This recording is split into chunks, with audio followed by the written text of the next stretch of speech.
আপনার পিতা মোনাজাত করে মারা গেছে, দুজকে যাবে না।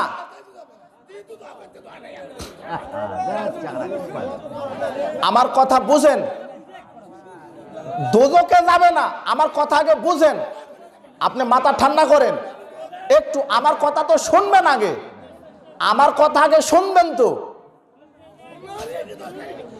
আল্লাহ কোরআন মাজিদে বলছেন, যারা ভুল করে পাপ করে মারা গেছে, ভুল করে পাপ করতে পারে না, আমার পিতামাতার জানা নাই, আমার পিতামাতার কি নাই, জানা নাই, না জেনে যত পাপ করে মারা যাবে আল্লাহ সব পাপ ক্ষমা করে দিবেন। সুবহানাল্লাহ বললেন না? তাদেরকে ক্ষমা করে দিবেন ইনশাআল্লাহ। কিন্তু জানার পরে রসুলকে